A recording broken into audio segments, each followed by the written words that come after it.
Ayan, welcome back to the next episode of the RTF podcast series for HS202 Micropara. If hindi mo pa napapakinggan ang previous episode ng series na ito, I highly suggest na unahin mo muna yun para hindi ka ma-lost while listening to this. For this next episode naman, RTF is going to be discussing the fundamentals of bacteriology kasama si Kim Salvador. Yay! Go ahead, Kim. Good day, batchmates. So today I'll be discussing in this podcast the fundamentals of bacteriology, and here is the general outline. So first, we will tackle the bacterial morphology, mainly its shape and arrangement, then the structures external to the cell wall, followed by the structures internal to the cell wall, and then the bacterial cell wall, wherein we will differentiate here the gram-positive and the gram-negative cell walls. So, let's start. Okay, so remember, yung bacteria, di ba, they are the smallest living organisms. And obviously, they cannot be seen by the naked eye.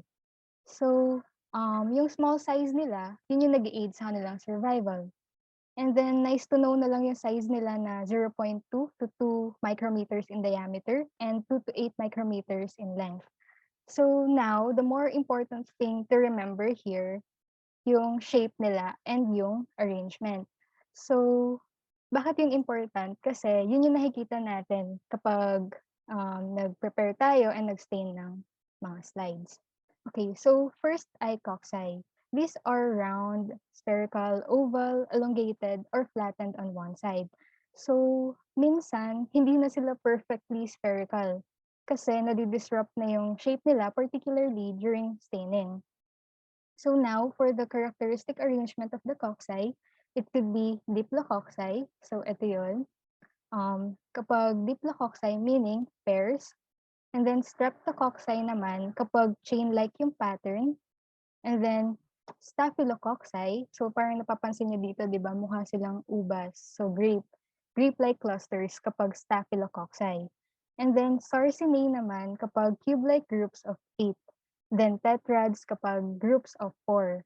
So take note lang na yung sarcinae and yung tetrads, they are rare because usually it's just the other three.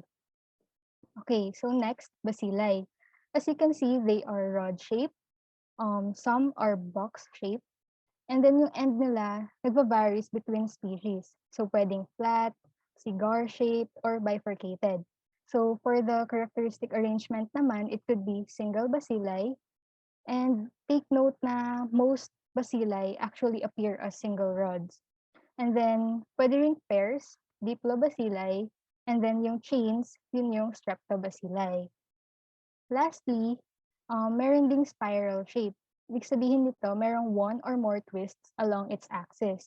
So, pwedeng vibrio, wherein merong curved rods, and then spirula and spirochetes. So, ano ba yung difference ng spirula and spirochetes? Kapag spirula, helical and rigid, and gumagamit sila ng flagella, ito yun, to move. And then, kapag spirochetes naman, they are helical and flexible. And yung ginagamit naman nila, eggshell filament. So, mamaya, dadaanan natin yung mga yan. Now, punta na tayo sa bacterial anatomy. So, if yung human skin merong layers, yung bacteria, meron ding layering of structures used as protection and for other purposes. So, para mas madaling maintindihan, we'll divide them into structures na external and then internal to their cell wall. And we will go through them one by one. So here, listed are the structures external to the cell wall. First is glycocalyx. So basically, it's the substance na nagsusurround sa cells, and sometimes mas makapal pa siya dun sa actual cell. Therefore, yung function niya is protection from phagocytosis. Ayan. And then, merong types ng glycocalyx, pwedeng capsule, pwede ring slime layer. So, ano yung difference ng dalawa? Kapag capsule, it is organized glycocalyx, and yung function niya is it allows the bacteria to adhere to surfaces. On the other hand, kapag slime layer, ito naman yung unorganized and nagko-contribute sa virulence of bacteria via the biofilm. So, di ba yung biofilm, nadaanan na natin sa patho module. So, balikan na lang natin dito yung functions nitong biofilm. Next, flagella. So, itong flagella naman, yung long filamentous appendages na nagpo-propel dun sa bacteria. So, mainly ginagamit siya for motility. Yung parts niya include the filament, ito, tingnan niyo yung sa picture, then may hook, and then the basal body. So, taxis, pag sinabi nating taxis, it's basically the movement to or from the stimulus. So, kapag positive yung taxis, ibig sabihin, it is toward, while negative taxis naman is away from the stimulus. So, nice to know lang na kapag chemical yung stimulus, chemotaxis yung tawag doon, while if light naman, phototaxis. Okay, next.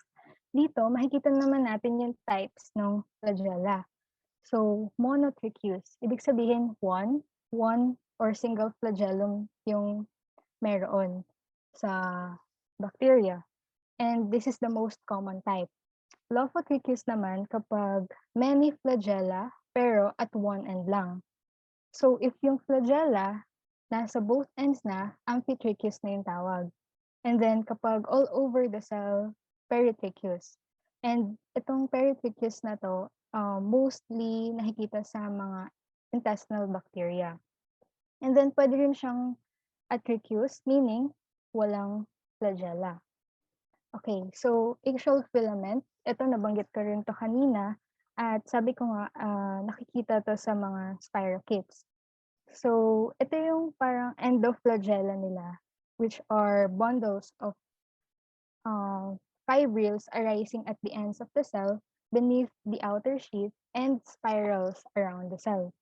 So yung net effect niya ay flexion and spinning movement. Okay, so next, let's differentiate naman yung fimbriae and pili. So kapag fimbriae, ito yung common pili, short hair-like appendages to, and merely for recognition and attachment to specific host cells or surfaces yung function nito.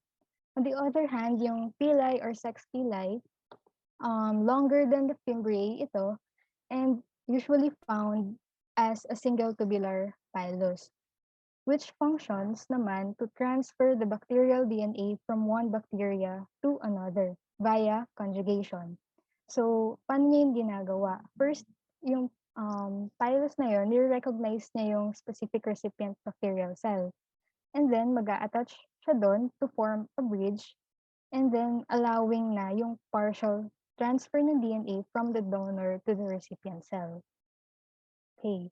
So now, moving on naman sa structures internal to the cell wall, the first one is the cell membrane. Yung cell membrane is a thin structure inside the cell wall enclosing the cytoplasm and functions as a selective permeable barrier. So, what is it made of ba? Merong mesosomes.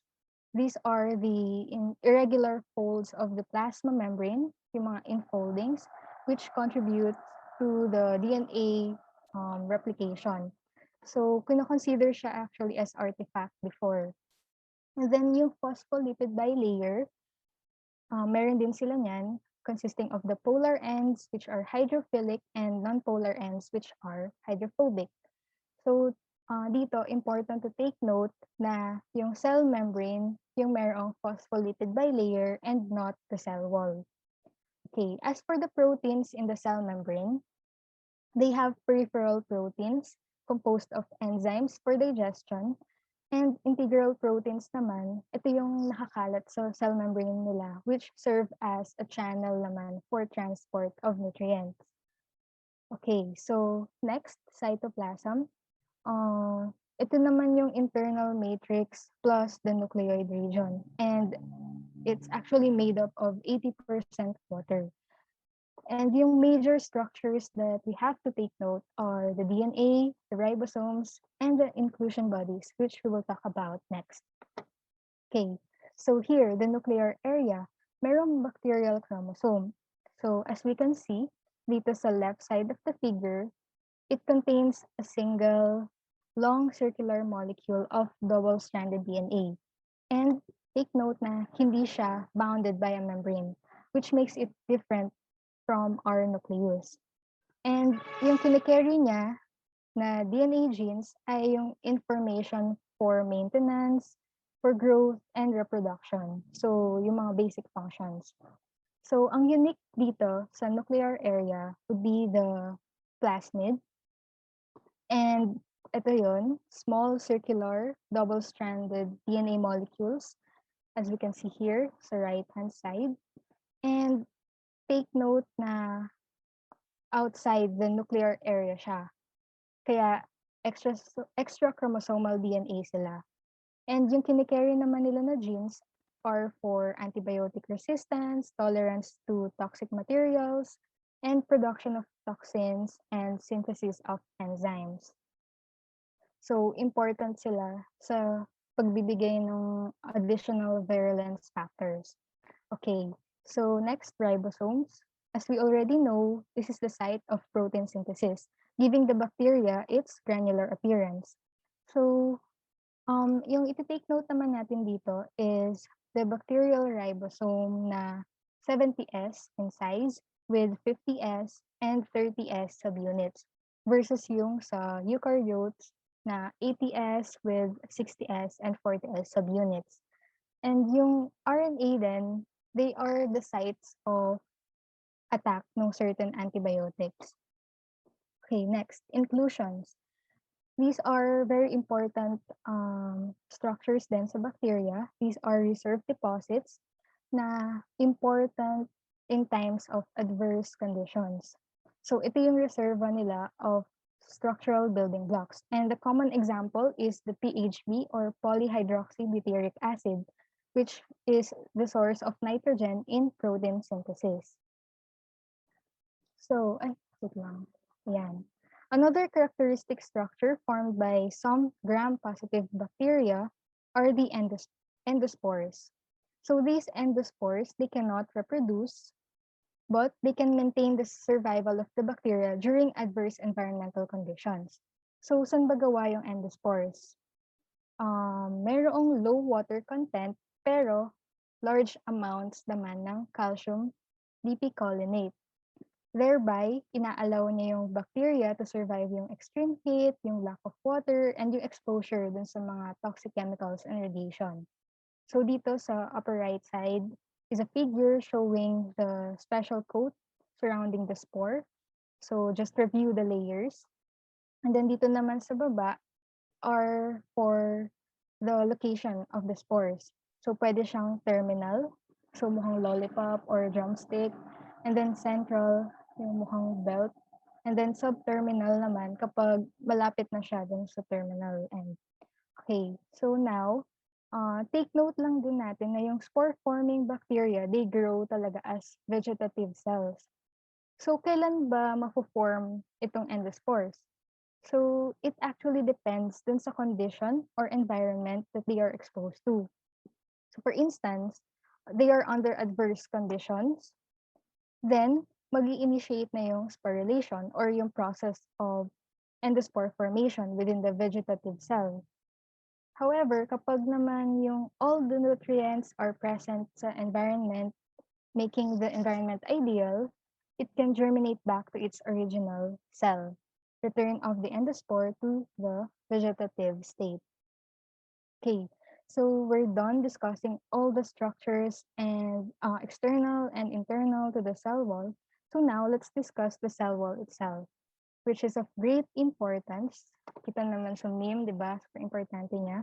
It doesn't only surround the cell membrane and the internal parts, but it also serves a lot of important functions like protection, maintenance of the shape, the anchorage for flagella, virulence factor, target of some antibiotics, and through the cell wall, we could differentiate the gram-negative and the gram-positive bacteria, which we will talk about later on.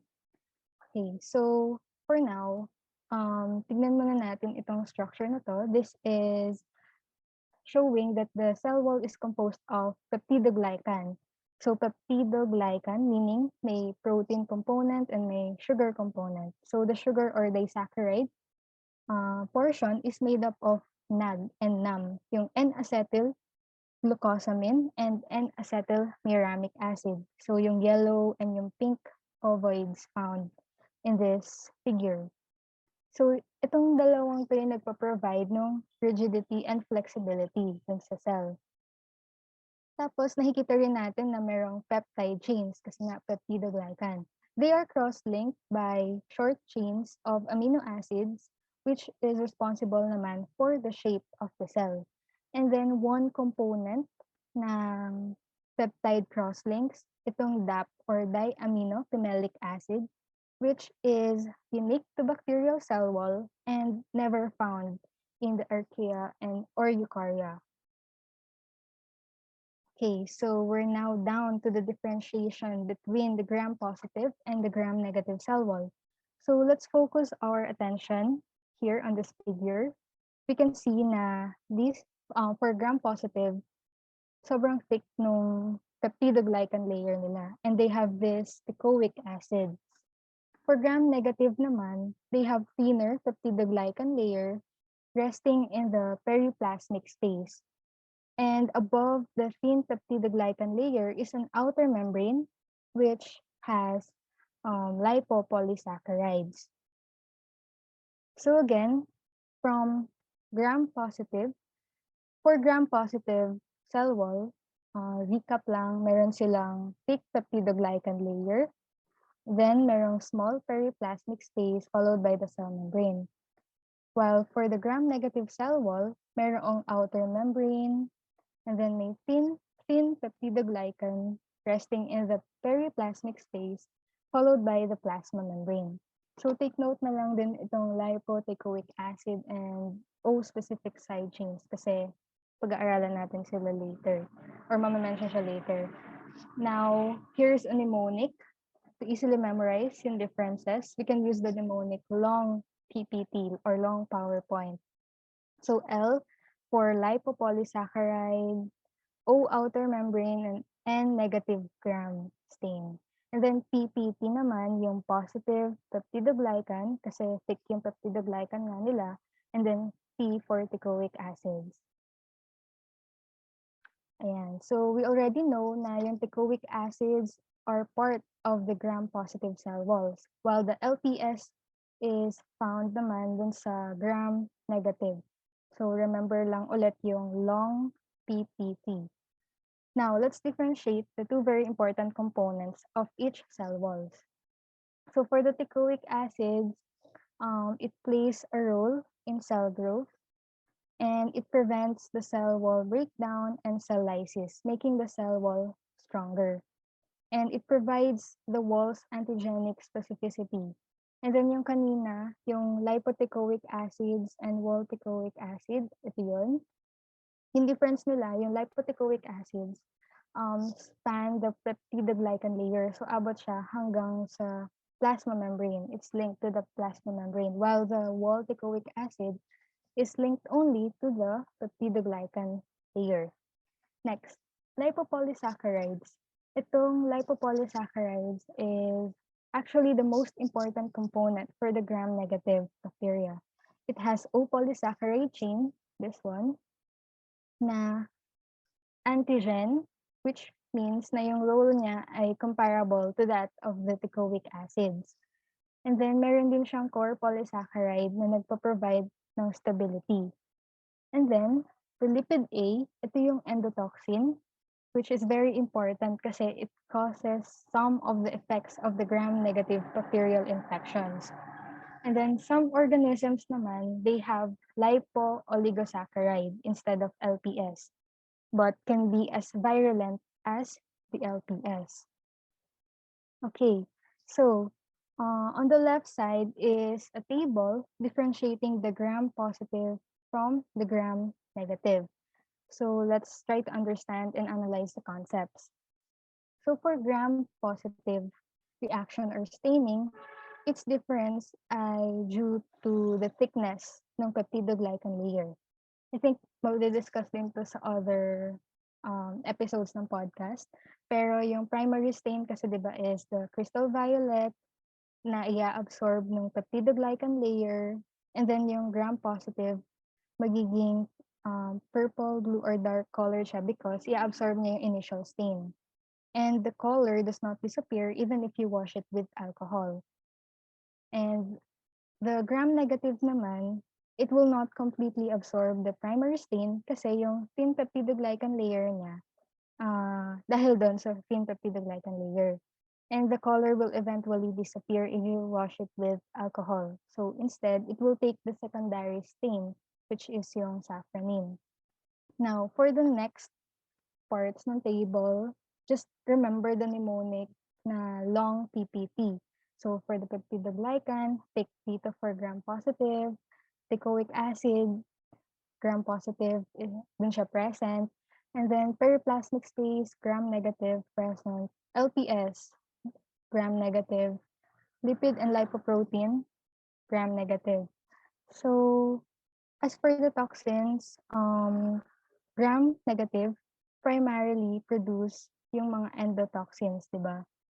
Like yung lipid A, yun yung kanina natin na-mention. And then, gram-positive bacteria have this, knowing na thick nga yung peptidoglycan niya, yun yung reason for the following. So, for example, yung resistance to physical disruption, highly resistant siya dahil nga thick yung peptidoglycan layer niya. Cell wall disruption by lysozyme is high because yung lysozyme, ina-attack niya yung peptidoglycan layer. Inhibition of basic dye is high because yung peptidoglycan layer din yung area where it will work on. It is also highly resistant to drying as it maintains yung hydration. And susceptible siya sa penicillin because yung peptidoglycan layer din yung ina-act ng penicillin. And then there's a low susceptibility to streptomycin and chloramphenicol because yung antibiotics, they cannot penetrate through the thick peptidoglycan layer.